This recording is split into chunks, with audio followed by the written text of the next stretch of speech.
The biggest mistake you can make if you're building software and for other types of businesses as well is to be like, I have an amazing idea. I'm going to go build this thing. I'm passionate about it. I'm going to go out and do it. Hey, give me some money. I got to build this company. Oh, wait a minute. You mean people aren't buying it? Well, did you validate that people really wanted it?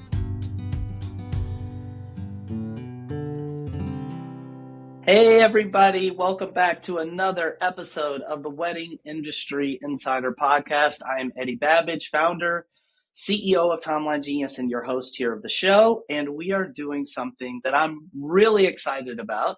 This is a fresh, new kind of episode where instead of being the interviewer, I am going to be the interviewee. I am here with Emily Tuipulotu, and she is a member of our team. And she is going to actually turn the tables here today and get into my story and unearth some gems, I think, about Timeline Genius, but also about business in general, the wedding industry, and everything in between. So, Emily, thank you for having the idea. This was your brainchild to come on and kind of turn the tables and have me be the interviewee. Yeah, thank you. Thanks for letting me take over a little bit and get the backstory on you and have our listeners know you a little bit better because you spend so much time in the interviews. Your interviews are so conversational and relaxed, and we get so many glimpses into who you are and how you run your business and how you got here. But we haven't yet gotten the chance to really sit down and learn more about you and have you fully give us your journey from however far back you want to go to now and even on into the future, because that's what we also like to hear about too. I love it, and people should know. I know this interview is about me, so I won't do like the full introduction for you. But people should know, if you're a fan of this podcast, Emily is the person that is just behind the scenes, making everything work, booking the guest, doing all the write ups, and just managing the whole show. And she is truly, truly. I'm not just saying this because she's here. Just an amazing person, and has a gift for writing. So all things that are like content writing related for our company, putting on the great webinars that we do, that is all because of the one and only extraordinary Emily. So anyway, just wanted to intro you a little bit too. Okay, thank you. And I also want to get this out of the way because looking forward to it, I was telling some folks about usually their eyes glaze over when I talk about like wedding industry writing and like managing a podcast. It's not as exciting as whenever I was a wedding planner and everybody wanted to talk about it. But I was really hyping it up and I gave myself the title guest host. So if we can get it Yeah, out of the way, if you're willing to bestow that upon me, I'm going to kind I of really hereby dub thee guest host, Emily. thank you. Thank you. And your your host guest. Yeah. And we're going to follow the same format. I listen to all of the podcasts, usually 2 or 3 times. So hopefully I've got it down. And to give everybody a heads up of what we'll do today, we're going to ask Eddie to give us his full background, how he got into entrepreneurship, the wedding industry specifically. We'll go into some behind the scenes of Timeline Genius. Let's open up the curtain a little bit and give the people what they want. And then what we really want too, since you are an entrepreneur, you've reached this level of success, you've got a lot of advantages of talking to other entrepreneurs. We want to get some tips, some ideas, some encouragement, and we can start, if you're up for it, by giving us an overview. Absolutely. And just to call it out, Emily, I'm glad that you mentioned your wedding planning background. I think that's very important. I should have lifted that up because I think that's just such a critical perspective for what you do at Timeline Genius, and even for the way you'll conduct this interview. So, yeah, just the sort of, I guess, the just kind of quick overview of my background is where we want to start here. Yeah, so I'm a serial entrepreneur. Timeline Genius is my third company. As I mentioned, I'm currently the founder CEO of Timeline Genius, and we can kind of go deeper into this however you see fit. But I always knew, I think, even though there was a point really early in my life when I was like 6 years old where I was like, I think I want to be an astronaut. I think I've really always known that I was born to be an entrepreneur. And my mom, owns her own dental practice. My father and even grandfather were entrepreneurs. My grandfather built a funeral home in Kentucky back at a time when African Americans just weren't doing things like that. So I grew up, as a child. I think we all kind of take in information consciously, unconsciously, but it goes in there and it shapes who we are. Like, so I saw, entrepreneurship front and center, and it just has always just seemed like just the best thing in the world, like owning a business, building a business, something that was like a dream in your mind, a vision, a way to kind of serve others, like, and to bring that into reality is just like, for me, like that's the juice. So yeah. And there are many pit stops along the way. We can get into, the former life when I was practicing corporate law. I did stints in, should I go into this now, or do you want to kind of circle back, Emily? Yeah, I guess what I'm wondering about when you talk about how entrepreneurship was always a part of your family and your family's life, I guess there's some folks who view entrepreneurship as like an identity kind of. They are an entrepreneur, and some who are running a business or it's just kind of second nature. Growing up, did you feel in some way that you were a family of entrepreneurs, or were you all just kind of going to work and that was kind of separate from what you talked about as a family and how you experienced your childhood? I guess that's what I'm curious of, like how it affected your outlook. That's a really important question, Emily. And as I got older, I think it wasn't, like in my 30s, when you start kind of reading literature, coaching about like wealth mindset, right? Which I think mindset is kind of the key to everything. You start learning that, like, wait a minute, you have something that T. Harv Eker, which if you haven't read The Millionaire Mind, Secrets of the Millionaire Mind, like, do not pass go, like, go check that book out. It's amazing. One of the things he talks about is your money blueprint, right? And we all have this blueprint, as he terms it, that is really driving the results that we're getting in our outer life, like how successful we are at business, how much money's in our bank account. Like, I really do subscribe to that. And what he says is this money blueprint is not something that we intentionally sort of built over the years, but rather it's the sum total of all of these inputs. So I've done a lot of reflection on, like, this very question of, like, how did I kind of get to be the way that I am and my views toward business, entrepreneurship, etc.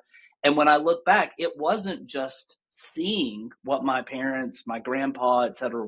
were doing, but my dad also explicitly sort of narrated. And I do, even though now I can think independently and critically about the vision and the values that he kind of passed on to me, I will say I do embrace them. And look, there are a lot of different ways to get through this life professionally. I mean, we need musicians. God knows I love music. We need all these different people. Not everybody has to be an entrepreneur, but for me, it was narrated, explicitly when it's almost kind of amusing to look back on this. Like, entrepreneurs are the bomb, Eddie. Like, look, like you can be, you're free, like your upside potential, like it's on you, right? It's not that there's anybody else who's sitting above you. And I feel comfortable saying this because, Emily, I know most of the people listening to us right now, they run their own business. And look, it's not all easy. I think it's probably possibly like the toughest path, right? Because you're tested on a personal level. Like, there's not as much of a distinction between work and me personally, like, because you are the business in certain respects. But boy, does it foster growth. And there's nobody that's sitting above you that's like, well, this is where you're capped out. This is what I think. It's like, no, you're limited by your ingenuity, your ability to grow, your ability to execute, and how big you can dream. And yeah, that's just part of my DNA. Wow, that's awesome. Thank you for sharing. And I assumed I was going to ask, but you pretty much touched on it, that the way you were raised, not that you're copying it the same way, but you're bringing those viewpoints as you raise your family as well. Yeah, and it's important. I think this has come up on past podcast episodes. I think life at this point, and I'm 48, this is just kind of where I am today versus 10, 15 years ago. And maybe I'll feel differently 10, 15 years from now. But where I kind of see things today, I've always been a hardcore, like I need to plan, I need to think ahead, I need to be strategic because, there's a great talk by Arnold Schwarzenegger. Like, if you haven't heard it, it's on, we should post the link in the show notes, Emily, if you don't mind, where he talks about like his life ethos, and it's like 30 minutes long, but he's like, you have to have a vision, right? Like, and I believe that, like, if you don't know where you're going, you're just going to get bounced around by the seas of life. So you need to have a vision, you need to have a plan for how you're going to get there. But at the same time, and this is the part that's kind of matured in me, I realize we don't control much, right? Like, I mean, I control so much about my attitude, but like, I don't control whether it's going to rain, whether somebody might rear end me if I'm dry. Like, there's the market economy. And I think life is this sort of beautiful blend of having a goal, mapping out, a sort of plan to get there, but also being open to doing what Michael Singer, another guy I love, he's like, when you're crushing it, you're riding the wave. I don't know if have you seen the new Eddie Murphy documentary on Netflix? So No, I'm a I'll huge watch Eddie it. Murphy fan. Well, there's this one segment that my wife and I love where he's like, I'm a sailboat. He's like, everybody like the extraordinary success and all that, but he's like, I'm just kind of catching these cosmic winds and letting them take me where they will. And I think there's some of that because like my original plan, and this is like what happens when you get a recovering lawyer to just be like, okay, you talk. My plan, to kind of go back to the overview of my background, Emily, I thought I would end up in entrepreneurship, but when I was coming out of undergrad, I had done this really cool program called SEO that would put kids into like investment banking, corporate law, like the top bulge bracket firms. So I had spent a summer at JP Morgan in their loan syndication group. I had gotten to spend a summer after my junior year at one of the leading management consulting firms, Mercer. So I was like, okay, I'm going to do this finance thing and save up some capital, learn, build some relationships, and then I'll go be an entrepreneur. And then I read this really inspiring book. It's called Why Should White Guys Have Fun? It's about a guy named Reginald Lewis who did the first major leverage buyout of Beatrice Foods. It was like $1 billion transaction. And his story is fascinating because he's like African American, overcoming all sorts of obstacles. The way he did it, he went to Harvard for law school, and that legal training gave him a really powerful and unique vantage point for doing the sort of business work that he was doing. So I was like, oh, wow, that's a cool path. I was lucky enough to get into Harvard for law school. And I was like, all set to kind of do my Reggie Lewis, like I'm going to do some banking and then go into entrepreneurship. And then that second point, what I just said, we don't control everything. Like 9/11 happened.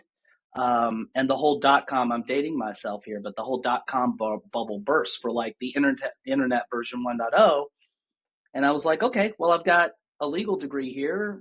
In the financial services industry seems to be kind of on lockdown. So I played that card that I had, got a job in my hometown of Louisville, Kentucky, practicing at the largest firm in the state and doing venture capital law. So I was still getting to work with entrepreneurs.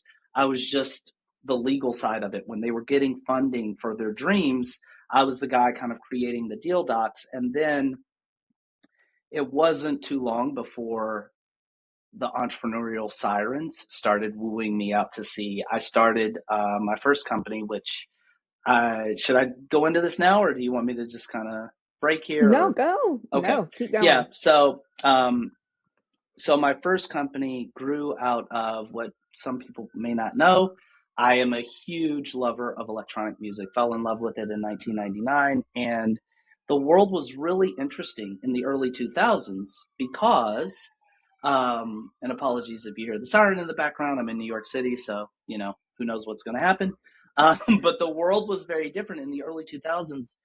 Electronic music DJs were still playing vinyl records to beat match and transition from one track to the next.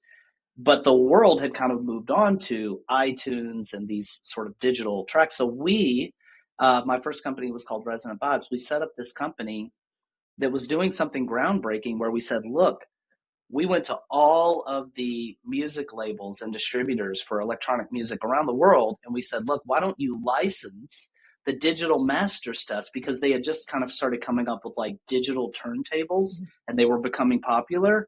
And we saw like the world is not going to always just be playing vinyl records, even for DJs.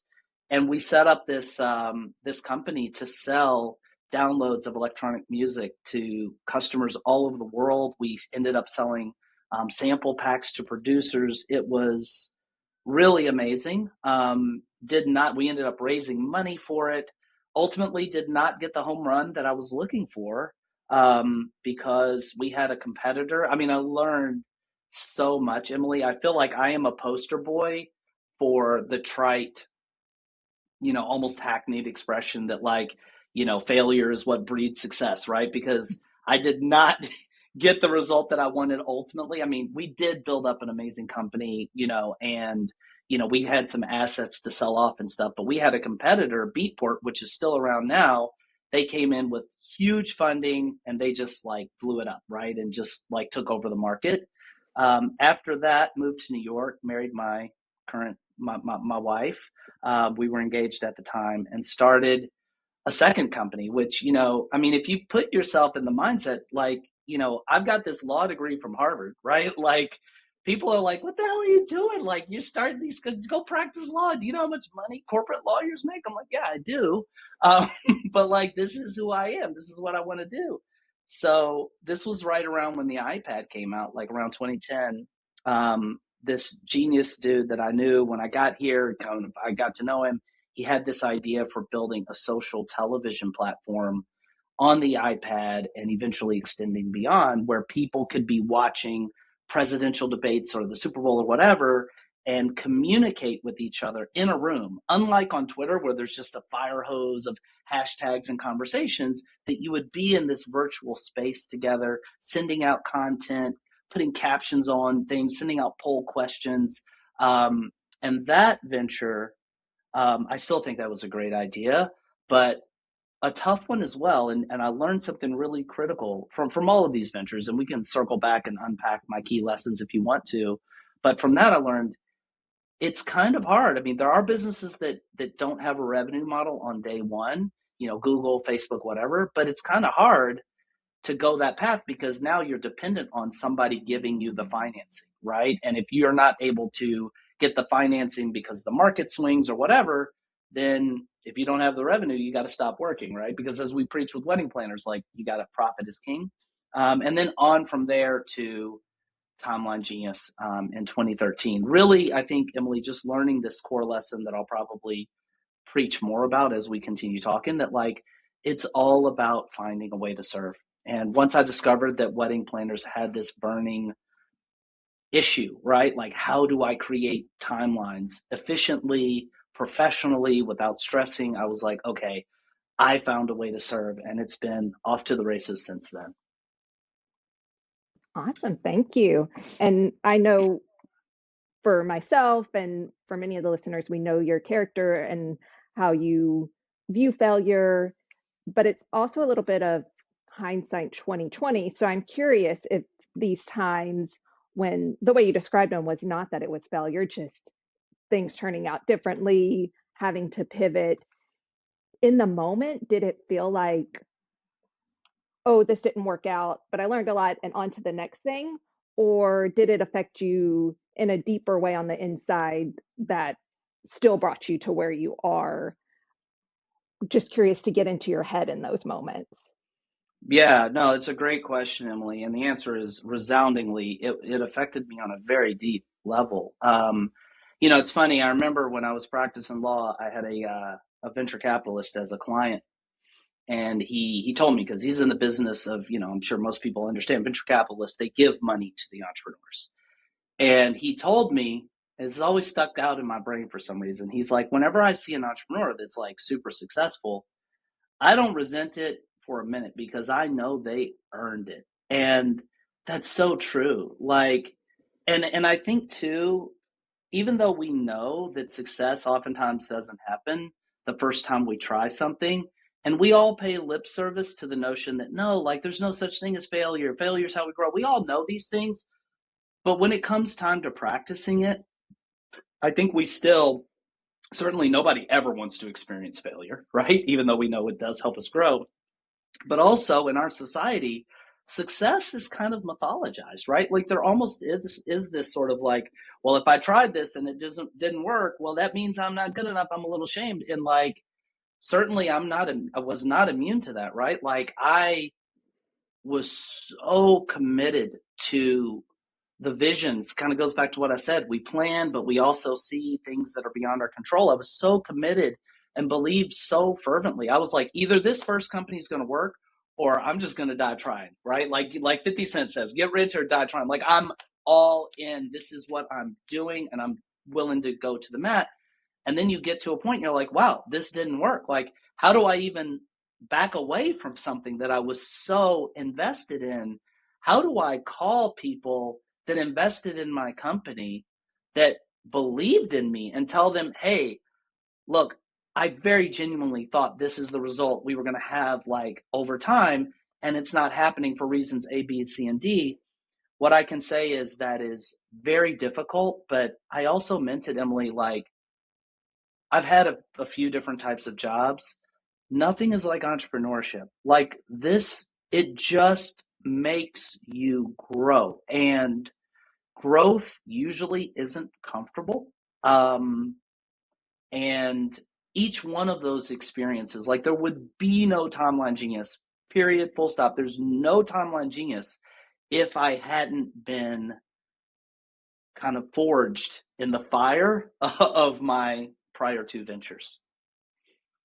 That's awesome. And there's definitely holes in this idea, but I think you see it again and again, like, yeah, it sucks if you reach that point where you fell and you're coming back to earth, but really you have to have some level of that, oh my God, I believe in myself so much. There's no way this could fail. This is the most awesome thing in the world, to sell it to other people and put to go all into it to a point where you can reach a success. So I think there's kind of that two-sidedness of it too, where yeah, it may not necessarily have the success you want, but you still have to be committed to it all the way in a way that is borderline delusional. I don't know what your thoughts are on that, and if you still had that same viewpoint going into Timeline Genius when it was the third venture that you had gone into. Yeah, I think there's a great chat by Steve Harvey where he's just talking about, he's like, your dream has to be bigger than your challenges, right? And for me, when you zoom out for a minute, Emily, and I feel like I think a little bit more, I've always been a little bit like this, philosophically inclined. Like I'm like, look, it's easy to lose perspective because there's so much stuff coming up every day, and thoughts and fears and aspirations and all. But when you zoom out, you're like, look, I've got a few years to be on this like rock hurtling through space. I mean, really, like, what am I trying to do with my life? You know, I remember when I left my corporate law job, I freaked my mom out. She's like, "Oh, Eddie, no!" Like, and from her paradigm, especially in her generation, and this is coming from an entrepreneur, but she's like, "But you got the brass ring, you did it. You're like, you're good. Just stay, make partner." And It's I'm the like, same thing where it's like, oh, if she can, I mean, not that this is all she cares about, but it is where you can go to someone and say, oh, I'm a corporate lawyer and I'm successful at this, versus, oh, I have this business I'm starting up and it's this and this and this, and it's harder to explain and it's harder to get outsiders on yeah, board and all that. and she loves me, right? And she knows, Yeah. you know, that like this is not the road. This is the road less traveled, and there are rocks, there are cliffs, there's quicksand, and all sorts of stuff that is not as visible and predictable and safe. Though I could argue that, you know, the other path is not necessarily, but being in corporate America, like there's a path you can see. There's like 100 people that literally walk that same path from like this title to this title to like, and you're in the Wild West when you step into entrepreneurship, right? It's all on you. But for me, kind of going back to that notion, um, I've got one life, and I'm an idealist and an optimist at heart, Emily. I'm just like, I'm swinging for the fences. I'm sorry. And look, there's another book I read early on. It was called How to Be a Billionaire. And the first thing he talks about, and the title might sound a little just like annoying, just like who's this pompous, like, that's distasteful. But the book is actually interesting. And the first thing he talks about in the is, do you really want to be a billionaire? And I don't. Like, I don't need it, because when you study the lives of the people, like, it takes a level of sacrifice and dedication and saying no to other parts of your life if that's what you want to do. So that's not like, I'm super dialed in as a father. I spend so many hours, with my family. I'm like, but for me, entrepreneurship and achieving, like building a company, that's part of my dream. And I'm like, that is the thing that keeps you going. I kind of would almost hear myself talking aloud, Emily, as I was like starting Timeline Genius after Ventures 1 and 2, and just being like, wait, is this okay? And I don't know about you, Emily, but I feel like we're all human. You're going to have doubts like hounds that come nipping at your legs and heels. But for me, there is this abiding, I can't explain it. I used to think faith was like a little silly, but now I think faith is so powerful and amazing, because I can't tell you what it is that's inside me that's just like, this is what we're doing and I'm going to make it happen. Like, so that's just in there. Yeah. Yeah, I totally agree that nobody will probably doubt yourself as much as you, but also nobody's going to believe in yourself as much as you That's do. right. And nobody's going to hand you the pathway to your dreams or an easy route. And you segued into it pretty nicely. I was getting my cue card ready to say, time to get into Timeline Genius. And then you mentioned it. So if you're up for it, I'd love for you to share. You've shared a lot on the podcast of how you you wanted to solve a problem. You decided to look at wedding planners and the kinds of problems they had. So you started speaking to them about their needs and their challenges. So maybe for today, if you don't mind sharing a little bit of what it took to create a software company, both personally and a little bit logistically, and then we can get into a little bit of what it takes to run it today, a team and software and stuff that's over my head. We can touch on that a little bit too. Awesome. Yeah. And I think, Emily, too, I mean, this is just me and you. We vibe all the time. I always love talking to you. Let's, if we run over here, so be it. If we want to, so I don't want you to feel like, you need to rush through anything. I want to go ahead and give people, because this probably won't happen again for a long time, if at all. So we'll just go ahead and give them as much as I can. Obviously, I'm not going to talk here for 5 hours, but the start of Timeline Genius. So, my first two ventures taught me something. And these, experience is such an effective teacher. It's also a little painful, right? Like, learning from like reality is so effective and not always comfortable. But I'll tell you, I learned after, millions of dollars in years that, like, for me, I, as an entrepreneur, was going to focus everything on finding a way to serve others. And it was my experience over those years, coupled with podcasts, books, and all of this. There was this lean startup movement that I've spoken about at various conferences about, like, where it was like, that was like kind of the budding ethos of the time. And it resonated with me in a way that was only allowed by the fact that I had had those tough experiences. I'm like, look, that is everything. You want to be as close as possible, if you're an entrepreneur, to having ice water for people that are thirsty in the desert, right? Like, you want to find a way. And I think it's so beautiful, Emily, because I'm also like a very spiritually inclined person. I got deep into, meditation and stuff, and, in law school. And I do believe there's something bigger. Again, back to that, like, you've got one life. Like, I do think that we're all here, as Muhammad Ali, who's from my hometown, he says, service to others is the rent we pay for our life here on earth. Like, I think that that's really what it's all about. And entrepreneurship is just like an economic codification of this rule that, like, your job is to find a way to serve others. And I have to give credit to my wife as a DIY bride. She was like, go talk to wedding planners. She's like, I see you looking around for a need and you're looking at funeral homes and dentistry and real estate and all these things. Like, go talk to wedding planners, because when I planned our wedding, Eddie, it was a logistical nightmare and I'm very logistically capable. And sure enough, Emily, it all started, and this is like crazy. It's like kind of coming back to mind. I started talking to wedding planners, and I think it was like the second wedding planner I talked to.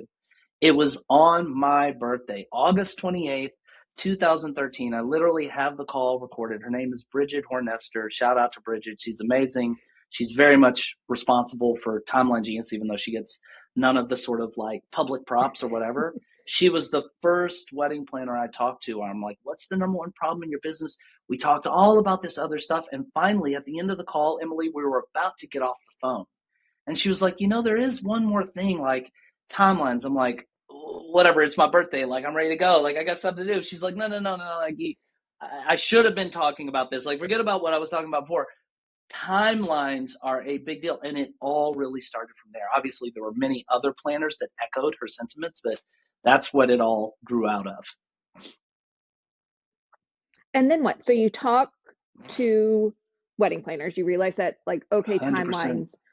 Do you, I guess there's probably listeners like me who like software development and like all of that is a totally different realm. So you get an idea of what you want to make and then you find somebody to make it for you. Like, how does that work in the realm of technology? I'll tell you what I learned, Emily, and this, anytime somebody comes to me with an idea, like, this is where I go. And again, I learned this through painful experience. The biggest mistake you can make if you're building software, and for other types of businesses as well, is to be like, I have an amazing idea. I'm going to go build this thing. I'm passionate about it. I'm going to go out and do it. Hey, give me some money. I got to build this company.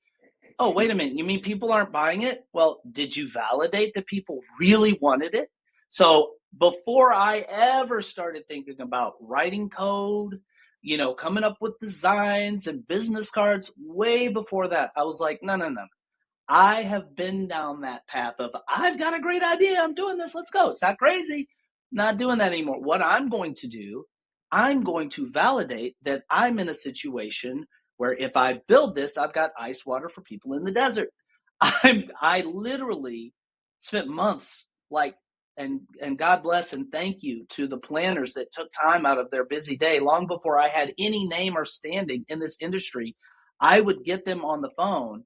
I wanted to hear not just one planner, I wanted to hear other planners answer the question, what's the most tedious part of your job? And then I wanted to deconstruct, like, why is this such a big deal? How much does it matter? And I had them walking me through this is what, I didn't even know what a timeline was. They're like, this is a timeline. You see, that's it. How do I create this? Well, let me walk you through the way I start. I have my template and I get my contracts. And like, I wanted to really, at a deep PhD level, I became a student of the problem around creating timelines. And only then did I start to say, okay, what if we created a software solution that did A, B, C, D, E, F, G, Bob? And people would say, oh yeah, A sounds great. Yeah, but what I really need is a Rolodex. I mean, I can't really, it's like back to that Eddie Murphy, like sailboat or riding the wave. Like, I can't even take credit. I'm more just like listening to the need and really putting all of me and my ideas and all that aside and listening to what is the need? How can I serve here? Right. And then where my innovation comes in and my math training and past software development experience and all that comes in is to innovate. Once I understood the solution, I can come up with, based on the state of technology at the time, an innovative solution and take that back for their feedback. Again, I'm not building anything. I didn't even have a company name as I'm having these calls. In fact, I'm like, what name do you guys think sounds really good? Like really being led by the universe, by the need as my beacon. And to this day, I will go to my grave as an entrepreneur. Like, that is the beacon. That is always true north, is how can we serve? Because it's just hard to go wrong if you nail that.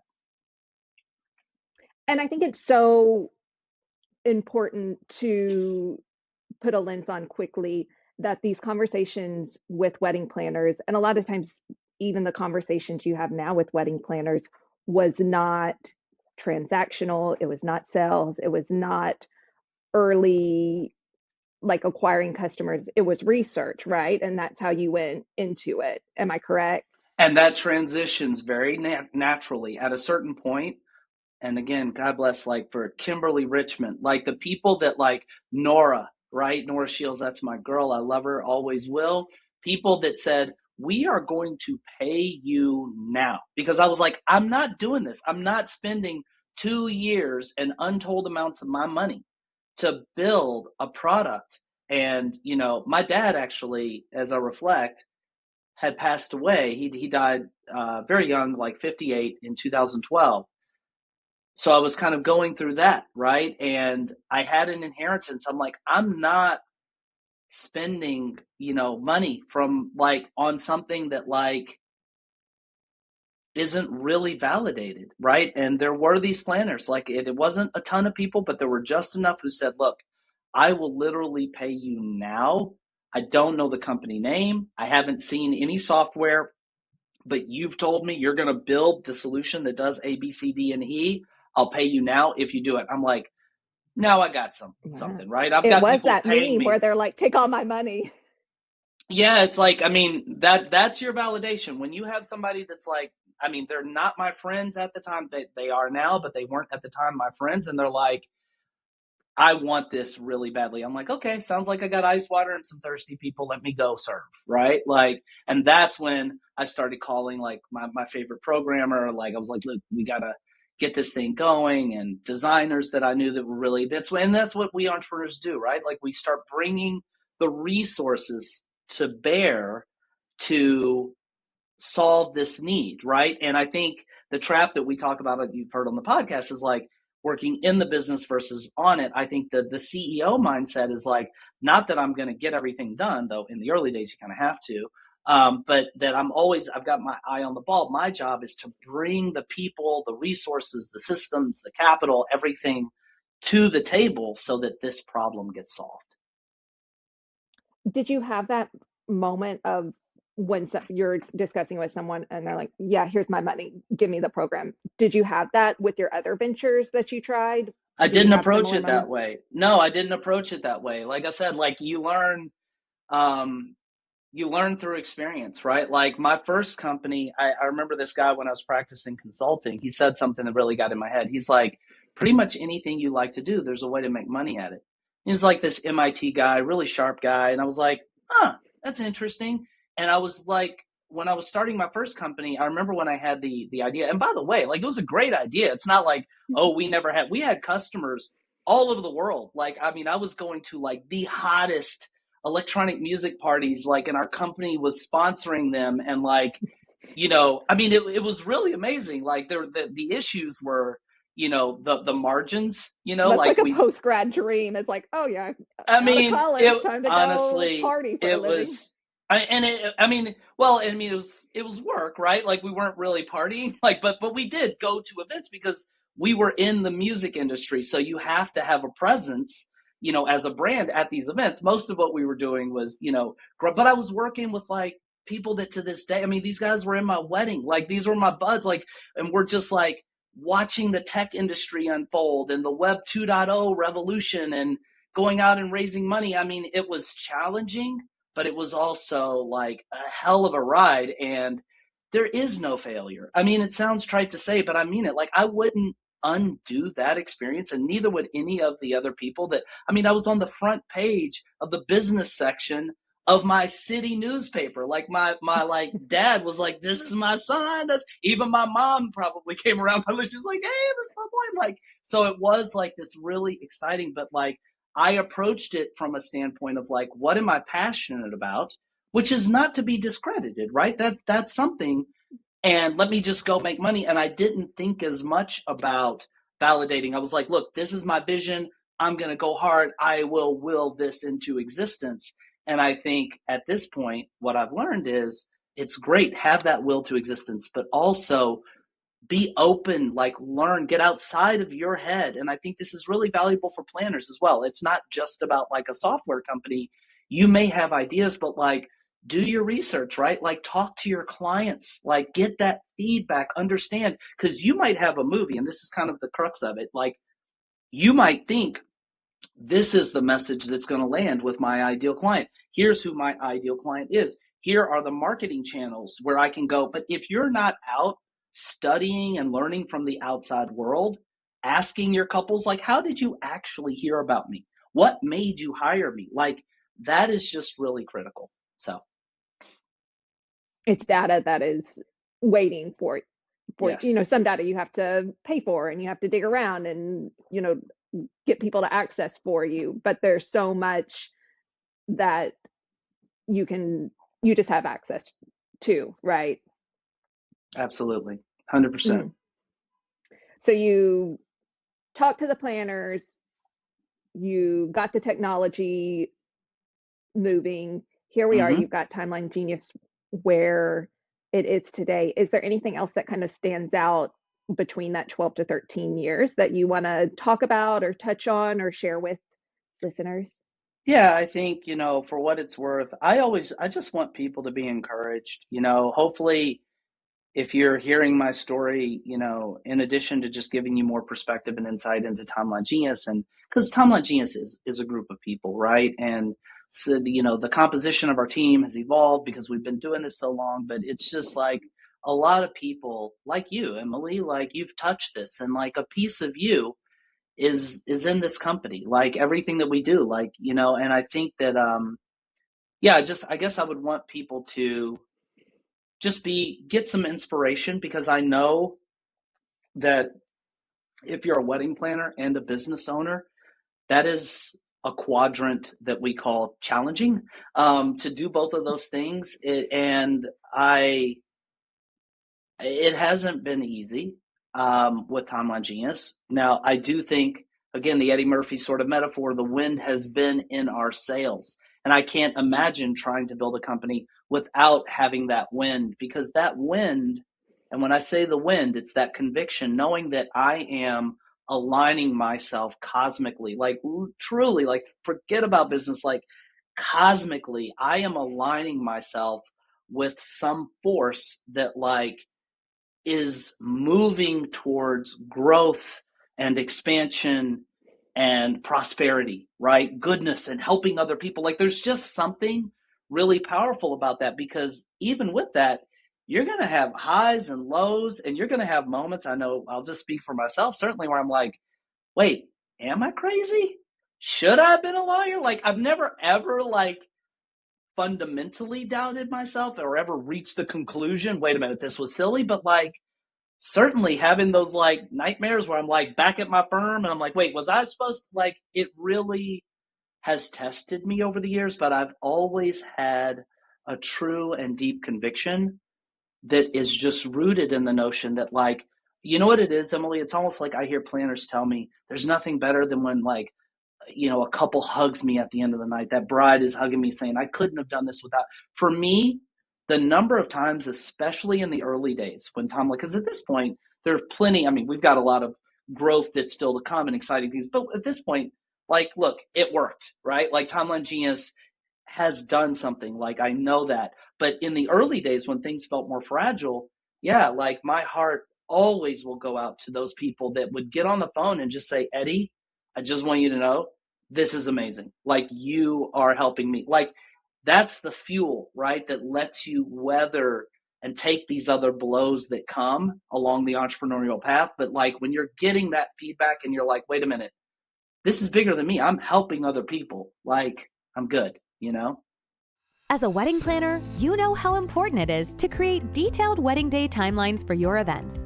But creating your timelines can be a tedious and time-consuming job. Until now. Because Timeline Genius lets you create beautiful, detailed wedding day timelines with ease. And it keeps everything you need on the wedding day in one central place. Here's how it works. First, Timeline Genius saves all your clients, vendors, and venues in your Rolodex, so you don't lose time looking for their information. And when you're ready to create a new timeline, you simply enter the key information for your wedding. Click a button, and voila! Timeline Genius magically gives you a customized timeline for your event where all the details are laid out and the times are calculated for you. From there, you can easily edit your timeline by adding or deleting items, inserting images, changing font styles, and customizing everything to your liking. You can also instantly shift the times for as many items as you want. And when it comes to your clients and vendors, Timeline Genius lets you give them the highest level of service. You can send them tailored timelines, showing only the items they're involved in. And you can collaborate by inviting them to a mobile-friendly, web-based version of the timeline. You can even set text message reminders to automatically go out on the wedding day. And once you've completed your perfect timeline, you can download it or email it out as a beautifully styled PDF. And that's Timeline Genius, a smart software that will help take your wedding planning to the next level. Start your free trial today. Can I put you on a spot a little bit? Because I think when we tune into podcasts or listen to interviews, whenever we experience, I'll start with when we're experiencing negativity, that moment where you want to backtrack or cancel it all, it feels very isolating because we're comparing our insides with someone else's outside. So if you don't mind me putting you on the spot, if you can think of a time or a moment or a specific that did put you in that point of not ready to call it all off, but where you felt like you were nearing that point. Yeah, it's interesting. There are certainly a few points along this journey that felt, there are many stressful points, right? Because I don't think we can create without breaking some eggs, right? And kind of having to outgrow our own little eggshell comfort zone, right? There were a couple points that I guess felt a little bit more existential. And it is totally random, but I remember there was this one month, I can't remember what year it was, but I just felt like, I mean, to give the context here, Emily, and there's a podcast that my wife and I did, if people want to go back and listen to it, that's really good at kind of talking about this early sort of phase. But again, my father had passed. I'm doing this, right? Like, I'm married at the time. We've got some savings, right? But I'm literally signing up as I venture forth with Timeline Genius to not only not make any money, because there's no product, like there's no product, there's no revenue, right? To not only not make money for an extended period of time, but to actually have to pay money to build this product, like a lot, like it's not cheap. And when you think about that, when I look back, I'm like, wow, like you said, were you crazy? I don't ever think I was, but like in a weird way, that risk, I'm just comfortable taking it on. I guess I'm not really even thinking about it from the perspective of like, wow, this is crazy. I've got to, and the real sort of other big factor, my first son was born in April of 2014. So really the early days of just building Timeline Genius and not really even having the validation of like a product that's generating revenue. And my wife, she was right there in the trenches with me. It certainly would not, I owe it all to her, like in so many ways. Like there's no Timeline Genius without Brooke Ritchie Babbage. Like she was literally at Wedding MBA with me. Like I remember there's this one time we went out, we're like dancing, like holding hands on the dance floor. And we're just like, and she's just like, I'm with you on this thing, like I'm here. Like, I mean, I will roll up my sleeves. And, but I did have this one month I remember where like, we're still just building the company. I'm like, I'm just trying to figure out how to get customers. And anybody that has a business, I'm sure like that's a challenging thing oftentimes. Like, how do I get, like I know I'm a great wedding planner, but how do I get the clients that I want to work with coming to me on a regular basis? And I'm like, there's so much that we're trying to figure out about how are we going to get growth. And we've got this great, and that same month, we had high churn, like just some abnormal number of people. And that like was really like jarring and like shook me a little bit at the core, because it kind of threatened that thing that I always hold on to. Like, wait a minute, you mean we got somebody to use the product and they're like, this just isn't good? now I got to fix that and go find out. Like, I mean, fortunately it turned out to be an aberration, but I do remember, there were periods where like, it's like, is this going to work out? Because you can't look ahead and say, well, if I do this for 5 more years, I'm going to be a partner at the firm and I know what partners make. And so, like, there's no sure path. But I think on the flip side, the upside is just so beautiful, not just financially, but in terms of the growth we can experience. I think that comes so much too with age, experience, and having a couple failures. When you had that moment of rejection, we'll put the quotes around it, you were taking it less like a personal rejection versus more of a, okay, looking down and I'm an acrobat and my net is not underneath me. And I think that's a big difference that can really reframe entrepreneurship if you don't take it all personally. Like, of course it matters because, it's your livelihood, but you have to separate that from these people are rejecting me and my product that I work so hard on. Don't they know me? What are they trying to say about me and my work? I agree with that 100%. There are a couple thoughts here. I'm just jotting them down for myself.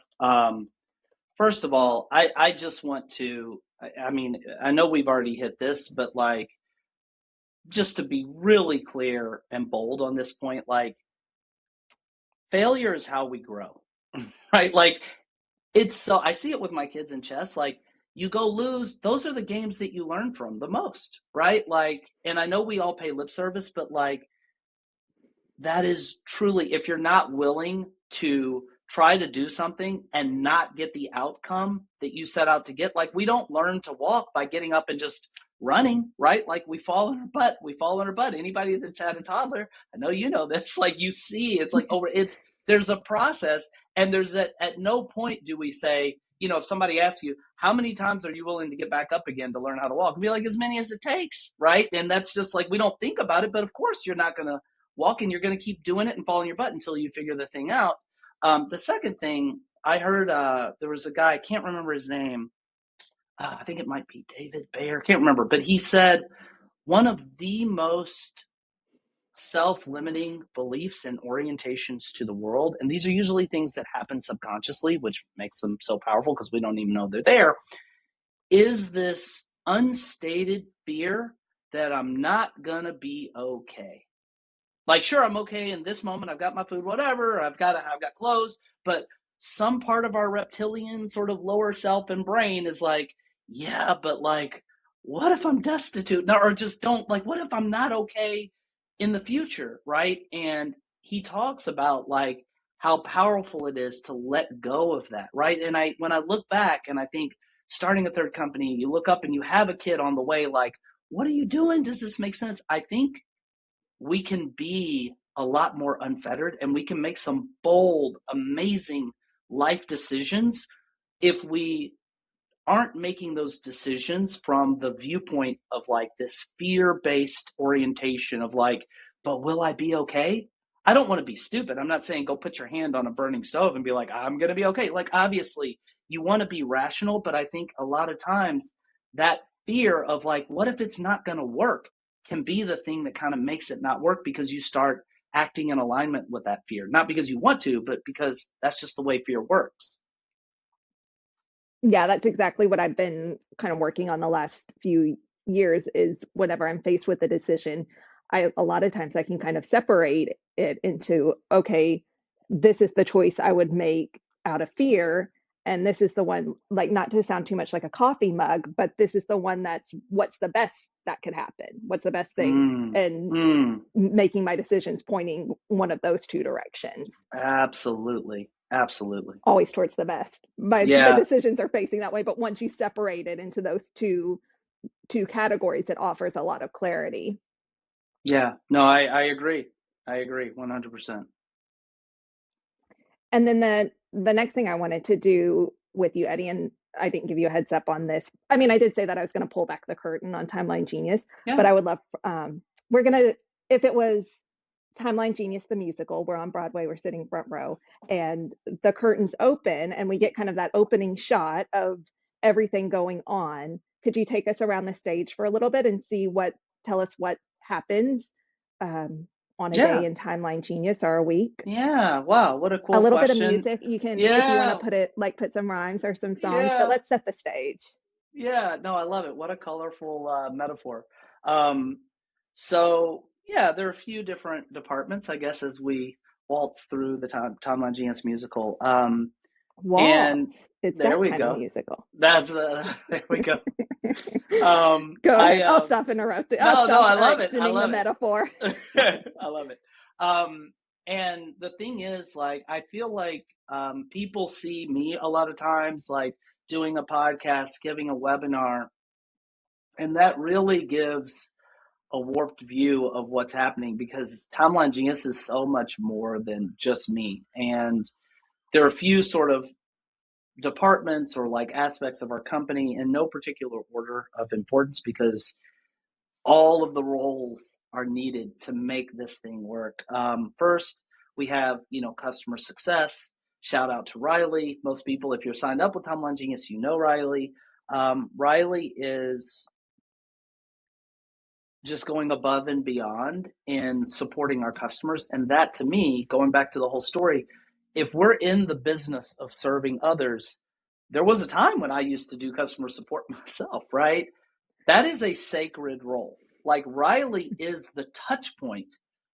I still get to talk to people occasionally, but I can't be CEO and minister to our full customer base, the way that I would want to. Like, I don't have the bandwidth for that. So Riley is our trusted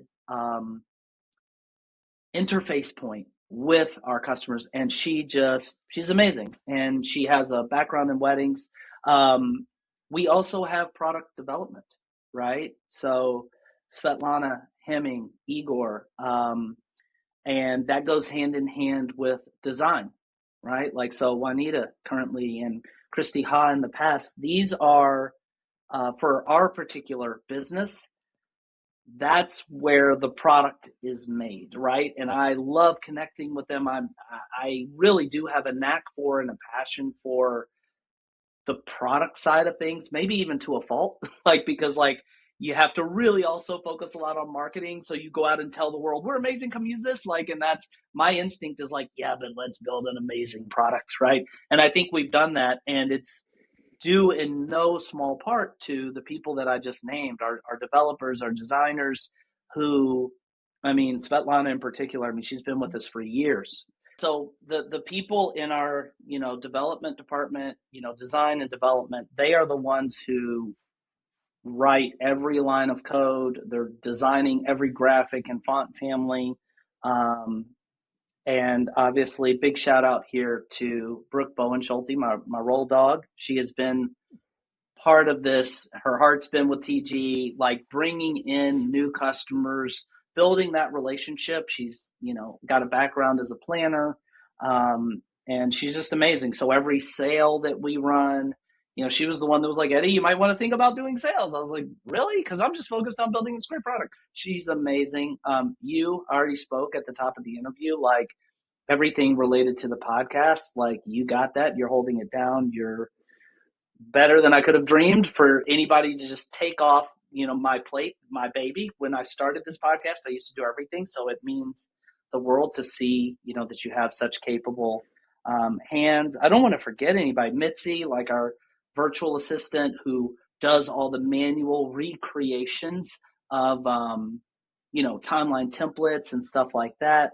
Andrew editing the podcast. My partner, Josh, who buddy of mine from Duke, just an extraordinary dude. Like we just had a chat this morning. And, for those that are listening that have business partners, man, like being in business with somebody, I said this to Josh, I was like, it's the closest thing to like being married, right? Like you're in business and it's like you challenge each other. He's just really just an amazing person. So I don't want to forget anybody. And there's so many people too that have touched the company. Alex, who used to be our customer success manager, Logan. She does Logan, media. Of course, Logan. Obviously, Logan's Nobody, of the course. People who don't want to do social media really don't want to do social media. No. So it's great. Logan's much more than I know. I'm just trying to kind of go through I'm like, there's so many, like Logan is much more than just social media. Like our running joke over the years has been, we're Logan's favorite client,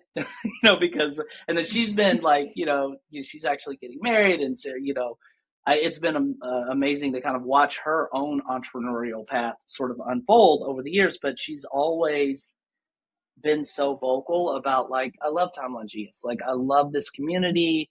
I love this team. And yeah, Logan is amazing. She's so talented. And I mean, it's not like we're some, Fortune 500 huge bureaucratic, team. Like everybody here, and Logan, like she's single-handedly masterminding, running all of our social media presence, and ad campaigns. So no, I feel answering this question, Emily, just makes me, and I feel this so often, it just bubbles up where I'm just grateful, right? Like I'm grateful. And we talked about the pros and cons of entrepreneurship. The cons, you're going to have the hounds nipping at your heels, and it's scary and all these things. One of the huge pros, we get to choose who we're working with, and what a beautiful, talented group of people we have. And Mitzi, who's our VA, Mitzi was working with me before the days of Timeline Genius. I just sent her like just the most loving email. I'm like, she's amazing. Every time somebody needs to have a timeline template recreated, she's the one doing that. And and all of our partners, Lori Hartwell, over at the Certified Wedding Planner Society, like this company, it's not just Eddie. Terica, that's my girl. We just did the webinar. Just in a way that almost feels uncomfortable sometimes, Emily, the universe, God, whatever label you want it, like, has just like been like, it's a hard path, but I'm going to lay this little like stepping stone down for you, man. I see all these rapids and, are roaring, and you're worried you're going to slip off and slip downstream, but just step on that stone. Like, here's somebody that can help you. And I'm just grateful, literally chill bumps on my arm as I say it, like grateful to my core for the people, and obviously for our customers, because there's no company if there aren't people out there saying at every point along the way, Eddie, thank you. Like, this is awesome. Like, it's not even just the money. It's the, like, I just feel like we just have a wonderful customer base. I won't lay it on too thick here, but I think it definitely is an example of getting what you give, because you do lead us all with warmth and on a level of humanity. You'll call or I'll call, and I've got two kids screaming in the background, and we just keep on chatting, and you say, no, it's fine, I understand, or we mix up our time zones, all of that, and you approach it all with, like, you're not putting this like, oh, you got to be perfect because our company's got to be perfect. And I think I'll lay it on thick for you and say that we're likewise grateful for you leading that way. And then I'll also turn it a little bit on to our customers as well, because you're able to give us that warmth and that flexibility, because we've got so many clients who are also giving it to us. And I think that's a great thing about our industry too, is it attracts a lot of people like this, where we're working together and we want to be grateful for each other and see each other as a team. So it's a little bit of all of that. It's your leadership, and it's all the customers who see us as people, and who a community approach. It's a product, but it's also a community. Yeah, amen to all of that. It's funny, you've heard, because you, as you noted, listened to every podcast probably multiple times. I love to quote Oprah when she was like, it is law that what you put out comes back to you. Like, I feel like the organization of Timeline Genius, all the people I just named, all the people that have touched it over the years, there's this collective sort of soul and character and persona that's bigger than any one of us. And it's like, like this composite, and it almost is like an entity, a brand unto itself, right? And I remember when we were doing brand awareness work, we kind of re-engaged with like being intentional. Who would Timeline Genius be as a person if collectively it were just out in the world? And everything you're just saying really resonates with me. Like, I really feel like there is a true, not just paying lip service to it, but a true heart of like warmth and love and gratitude for the people that we serve. And I do feel like that elicits, or at least attracts, certain people to our platform and to our movement, right? And yeah, it is this kind of yin yang constructive interference dance that happens, every day and over the course of the years. Yeah, and I think, I was trying to make it about musicals, you were trying to make it about sports, but what we're really missing too is our day-to-day operations. It really, I'll invite you to share if it always feels like that, or if it, if it is hiccupy at times, but it also is like when us as wedding planners, we're at a wedding and the DJ's on time over here getting what he needs done, the catering's all going on schedule, guests are arriving and know what to do, the hair and makeup, like that's an important metaphor too of teamwork and having the right people behind you and alongside you, and all of the behind the scenes work that I'm sure you're doing to get everybody to that point also. 100%. Absolutely. And I guess I'll stop now and share that I am a Timeline Genius user.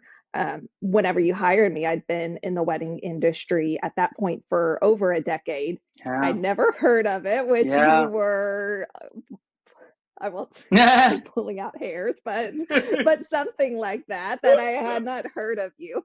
And then even worse is that I had worked for you for months and months before I even took up Timeline Genius. Yeah. And I do day of coordination, so I'm able to take on more weddings. So I had done a good number of weddings. Once I heard from you without Timeline Genius, I finally decided to take it up, because if anybody wants like a poster child for, I've done it like this, I'm going to keep doing like this, I'm not going to look up and learn anything new. You finally said, Emily, like this isn't a job requirement, but you are working for us, so let's give it a try. So I did all this stuff. I think maybe our first call, I was even like, Eddie, I don't know, which we did kind of some market research of maybe somebody who is a little slower to come on board. And now, of course, I can't imagine planning weddings without Timeline Genius. I like I said, and don't at me that I'm a day of coordinator, because I know there's people who are like, there's no such thing as day of coordinators, but that's what I do now. That's what I've been doing for the past couple of years. But part of it is like, yeah, it's not day of because I spend months ahead of time creating a timeline for them. I always have, even before I use Timeline Genius. And of course, it makes it so much easier. We talk about that all the time. It saves time. It's professionalism. One thing we don't touch on as often is kind of like authority, because we get little snippets of timelines from photographers, snippets from DJs. But now that I'm used, and I would never really see them again if I sit like over my own Word version of a timeline. If I have a Timeline Genius timeline, ever since I've started using that, I see it all over the place at weddings. The bride is printed it out, the father's printed out, the DJ, the caterer has it stuck on the side of the board.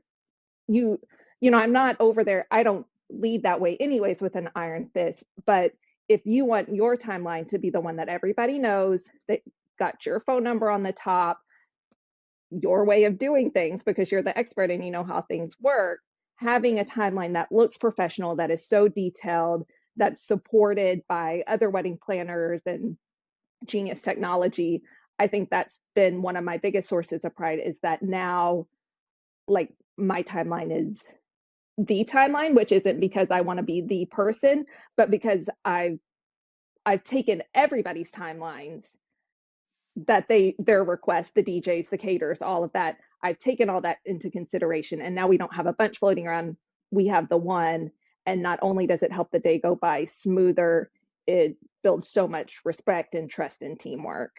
So I'd like to add that, because that's something we maybe don't talk about quite as often. No, and I just want to pause and just like emphasize what you just said. I didn't even know, like that's definitely the strongest statement I've heard, that you're like, I can't imagine doing planning without time, because that's not really what we tend to talk about in our conversations. And it's not like I didn't hire you to come use Timeline G. I hired you because you're an amazing writer. You have a passion for the wedding industry and for writing in general, and you're awesome to work with, and you're crushing it at your job. But people should know also, just to pay lip service to give mention to, the marketing piece of this, like that's so important, guys. Like Timeline Genius is this amazing product, and yet there was somebody out there like you, Emily, that hadn't even heard the words Timeline Genius, right? Like, so that's on us to always, like, as business owners, like, get just and just brag on yourself. Not, I mean, just promote yourself. Like you have to keep customers, and that's something that I've kind of continued to kind of grow into with Timeline Genius, is like focusing on that, right, and being comfortable doing that. But that, what you just said, Emily, people should know, like,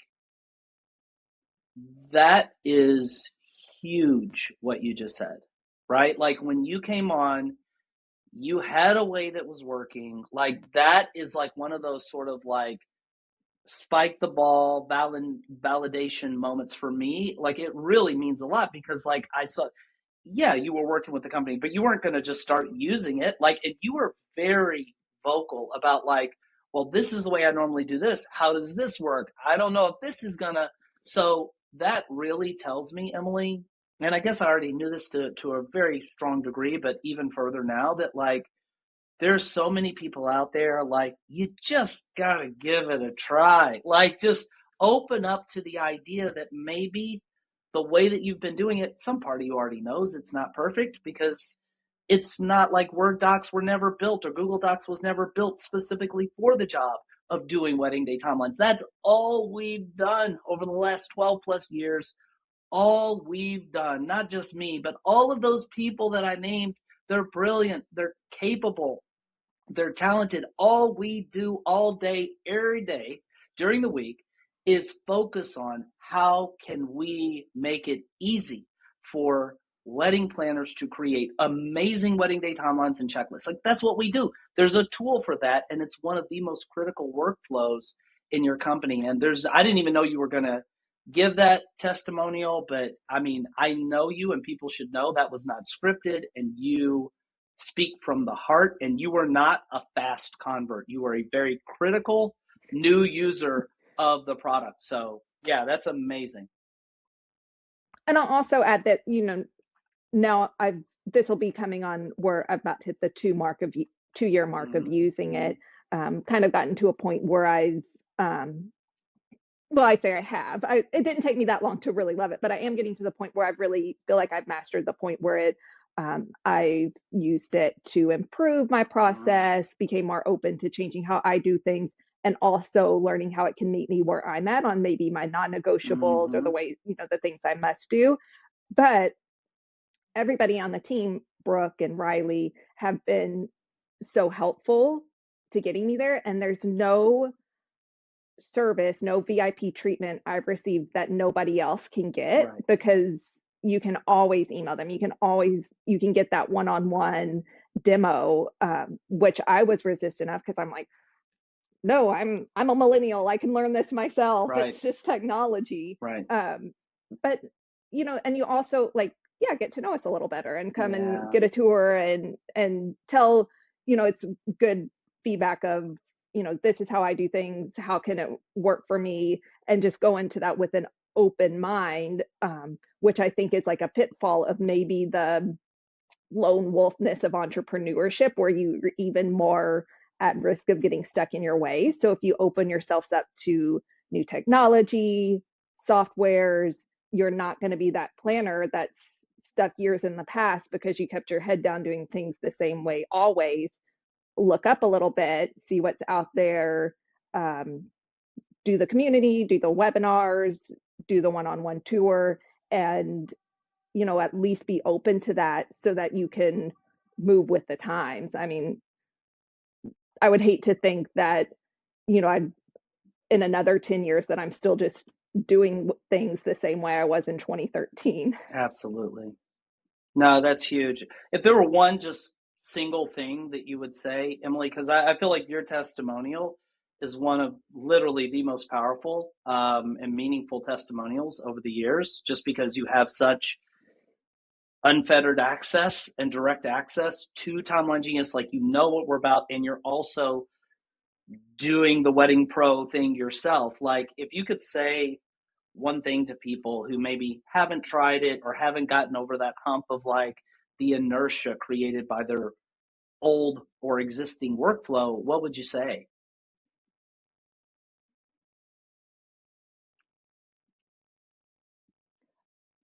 Come back to it.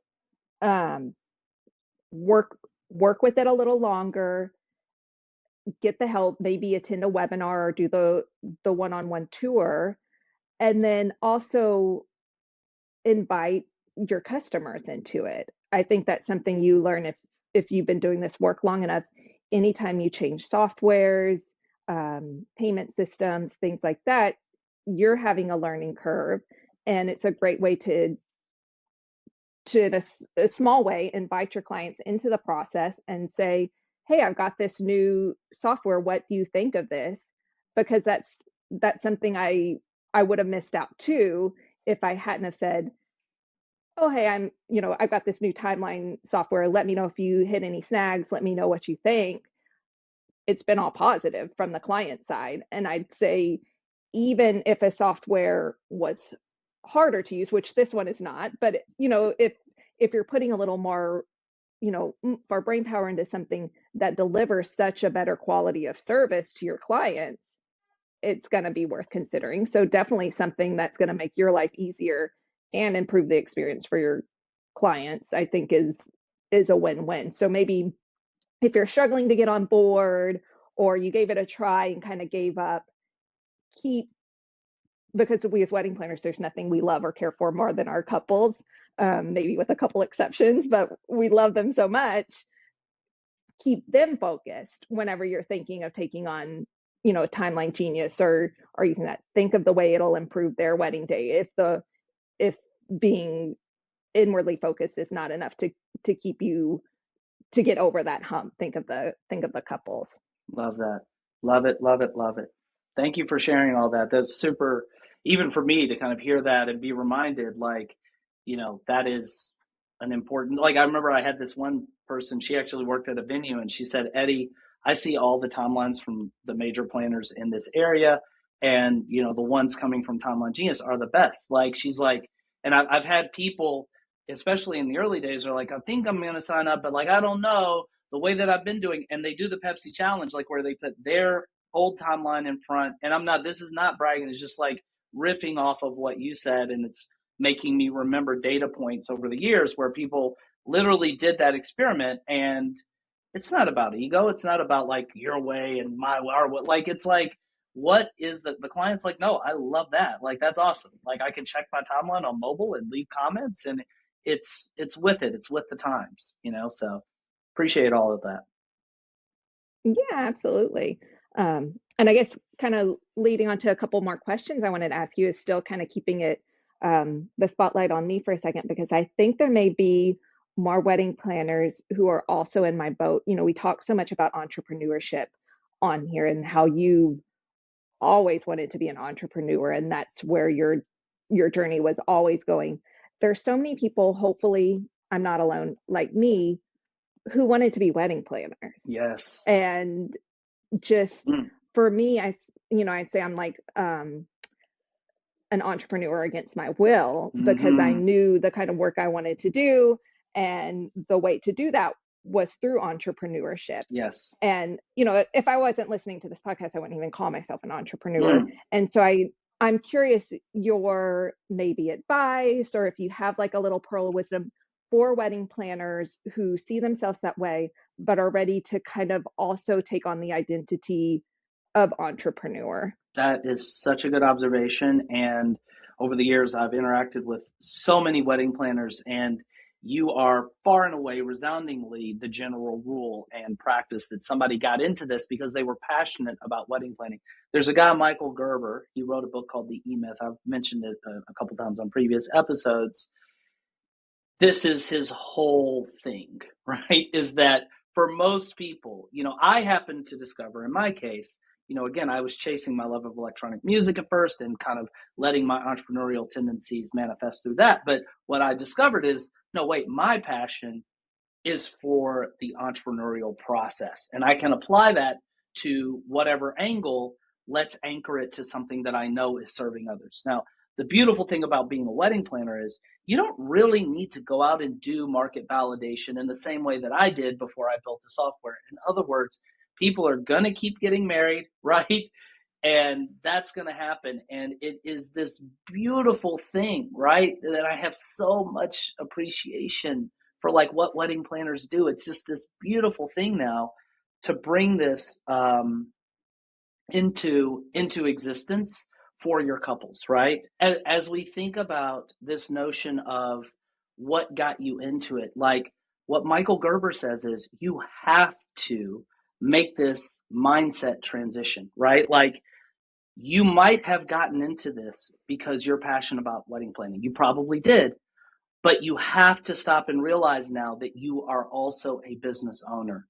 And as a student of entrepreneurship and somebody that just loves being an entrepreneur, I love preaching this message because I feel like it is a real unlock for success, right? Because what you definitely cannot do is just kind of bury your head in the sand on the sort of business ownership entrepreneurial part and just be like, I'm just going to be an amazing wedding planner, because they're really two distinct things, right? Like, you can be an amazing wedding planner, right? And most people I talk to are pretty doggone good at that because they're passionate about it. That's why they got into it. They're like, I've got a knack here. I've got a gift, right? Like, I love doing it and I'm good at it. You can be A+ as a wedding planner, but if you're D- as a business owner, you're done. Unless you're working for somebody else, right? Like, and that's fine. If you're going to be like permanently, on another person's team like that, that's a different story. But the minute that you're like, no, this is like my company, then you have to be thinking about your marketing, your sales, your systems and processes, what's your legal setup, like all of that stuff. And I think what you just called out is the first step, which is naming it, right? Being like, look, this is why I got into it. Yes, I need to be an amazing wedding planner, but I also now need to explicitly focus on the CEO business side of this. And right now we're in the new year, so we're reevaluating our businesses and our work and all of that. So January, step one, okay, we're labeling ourselves entrepreneurship. We're going to start the mindset journey. We work on that. February, what should we do next? What should somebody do next to kind of start working towards that shift? I think I just joined a coaching program that I've been ranting and raving about. It's been so amazing. And I always tell people, you got to invest in yourself. And I followed my own advice there, right? And this program has really kind of like boiled down the essence of what I think we need to do as business owners. And they've served it up on a silver platter. And irrespective of what month somebody might be listening to this episode, and yes, you're right, January, what a beautiful time. Like, we've got a new clean slate for the year, all that stuff. But irrespective of what month of what year we're in, I feel like this is kind of the crux of it all. And there's a lot more. We could talk for hours about this, but the crux of it is, as the CEO, as the owner of the business, looking inside yourself and saying, what do I want to happen here? Like, what is the reality that I am trying to bring into existence? And there's so many podcasts I've had, Emily, where other amazing, successful wedding pros have talked about this. Like, don't just get into this thing and be like, I'm a wedding planner, I love doing this, and I'm just going to take this wedding, do this, and you're just reactive, right? You're not applying. And again, you've got one life here, right? Or, reincarnation, whatever, I don't know. But like, what I do know is you're alive now, you got this life, okay? Don't squander it, right? Like, what do you want to happen? It goes back to that Arnold Schwarzenegger talk. He's like, have a vision. He's like, I saw that I wanted to be in America. I wanted to be in Hollywood. He's like, people told me I was crazy. That was not a thing, that some big bodybuilding guy was going to be a star. He's like, the stars were Dustin Hoffman, Al Pacino. He's like, you've got to see this vision.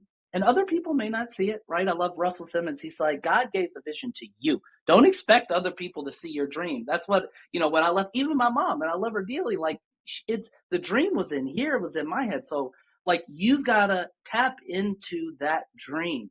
Like, do not pass go. And that's what this program I've been, because it's easy to get lost in the shuffle of day-to-day activity. The program's like, nope, stop, pump the brakes, do not move 1 inch further. Where are you going? Clearly, in writing, by when, what are you trying to build? And I'll bet a lot of people, and I've been guilty of this myself, like, what I've got a general idea. Oh, I want to make more money. I want to build more customers, like more revenue. I want this kind of, no. Where do you want to be 3 to 5 years from now? Jim Collins, who's a great business writer, calls it your BHAG, your big, hairy, audacious goal. 2 great books, Built to Last and Good to Great, amazing books.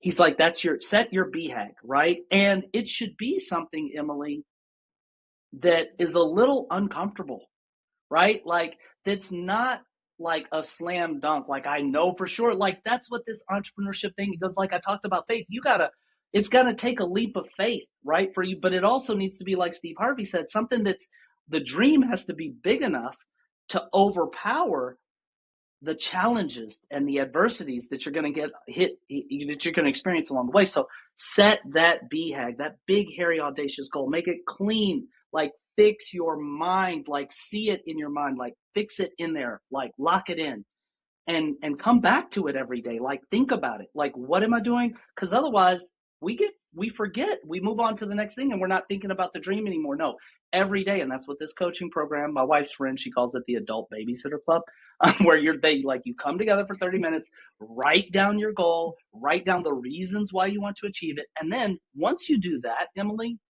as a CEO, and I know some of this is like, I said it, entrepreneurship isn't just business. It's about you and your personal growth. Like, there is no hard line of demarcation between those two things. Like, this is about you and your life and your dream. Once you have that, now break it down. Something else Steve Harvey says, we've all heard, inch by inch, it's a cinch. You're not going to just turn on, like, do one day of hard work and magically transport to that dream reality. And it may seem crazy. And I do want to say, don't set the dream like, I'm going to be worth $3 billion. I mean, if that's really how you're feeling and you're willing to pay that price, then sure, go after it. But it should be something that you can get your head around believing, even though it takes that sort of leap of faith. And then you just backtrack it, Emily. Like, you're like, all right, if that's where I want to be 4 years from now, that clearly defined goal, where do I need to be 3 years from now, 2 years from now? Where do I need to be at the end of this year? Like, do you have it in writing? Where do I want to be at the end? Right now it's January. Where do I want to be at the end of 2026? And then where do I need to be at the end of this quarter? Where do I need to be at the end of this week? And then finally, what do I need to do every day of this week to achieve my weekly goal? Like, I feel like, and look, there's so much more we could talk about, like, again, but if you're giving a valuable service to people, which you are inherently if you're a wedding planner, and you get really clear on where you're trying to go and you break it down into a clear set of actions that are strategically crafted, and then you just make yourself accountable for getting those things done, a lot of this other stuff just kind of takes care of itself if you're doing that. I know that was long-winded, but it's something that really appeals to me at this point.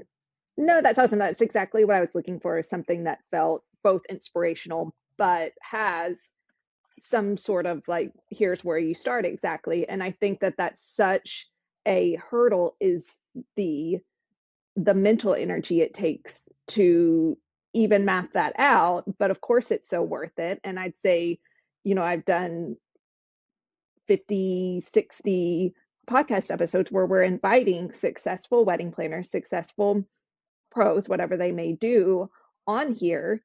We see those and we talk to them. And then also, if you're in the industry, you see the wedding planners who are out there begging for business, rock bottom pricing, scraping by. And the difference, I would dare to say, is the ones who said, okay, I'm going to take on this role of entrepreneur and I'm going to put in the mental energy and the work it takes, versus the ones who, exactly like you said, no, I'm a wedding planner, I'm going to stick only to that and just be grasping at different things. So I appreciate you sharing a place to start for anyone who's ready to put in that mental energy versus what it takes in a little bit of time.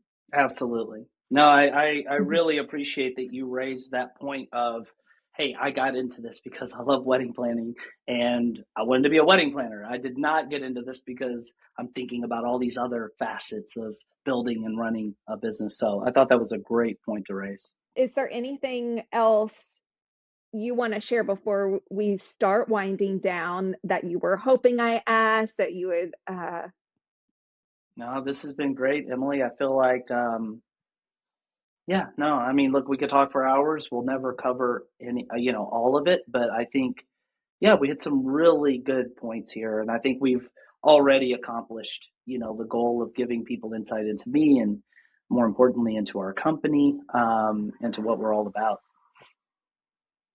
and as the guest host today, I get the great honor of saying every episode we enjoy asking our guest what their number one piece of advice for wedding pros is.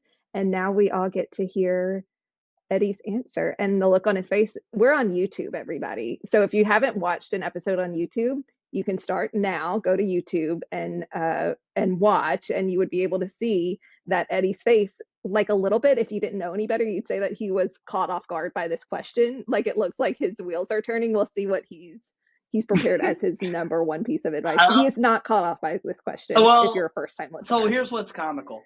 I not only do I do every interview and close it with this question, but you also told me, hey, we're gonna, and yet it's such, and I feel this sometimes when I'm the one doling the question out, like it's such a weighty question. I've been on this earth for like 40. It's a terrible question. It's great and terrible. Yeah, it's like I've been on this earth for 48 years. I've started 3 companies. And you want me to say one thing out of it, because there's so many. Some people cheat and they say more than one. And that's what I saw myself. Jeez. He has no idea. Okay, you all have to watch. You have to tune into the YouTube because this is torture for Eddie. He's going to think of it differently now every time he asks somebody the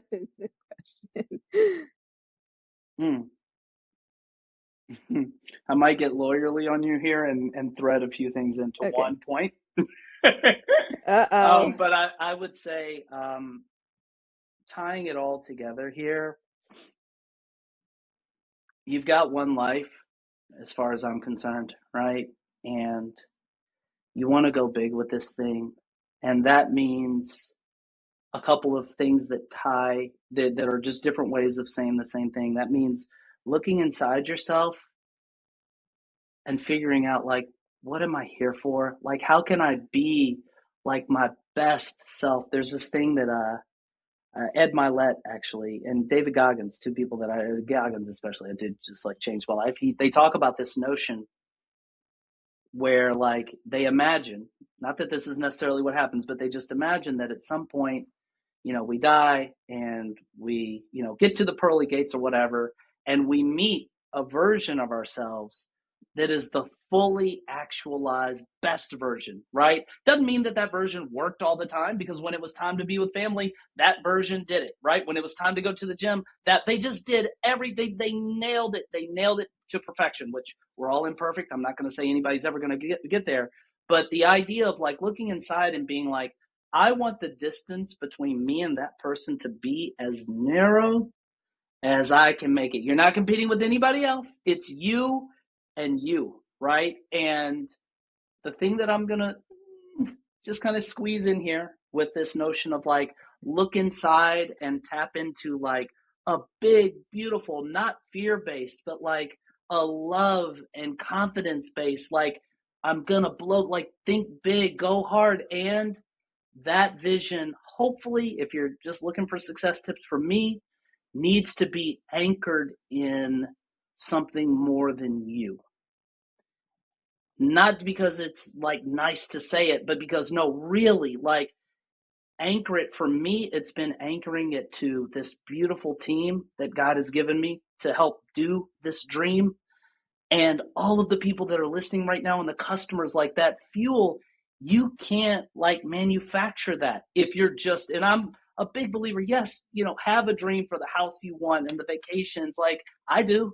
You should. There's nothing wrong with that. But like if you really want to supercharge that vision, make sure that it's anchored in something that's using your time, energy, and talents on this earth to serve others. Okay, was that one thing or was that like 100? I don't know, but that's what came out. But both, yes and no. But it was either way. It was a good way to close out our interview. And Eddie opened us, but I'm gonna just keep the reins and close this out and say thank you to Eddie for entrusting me to host your interview, and thanks for the listeners who have stuck with us and keep it going. You can always I email the podcast announcements so everybody can reply to those. If you ever have an idea for a guest or a topic that you want us to cover, we're definitely open to that. And I will say, on behalf of the Timeline Genius community, thank you for joining us, and Eddie will be back here next time. Absolutely.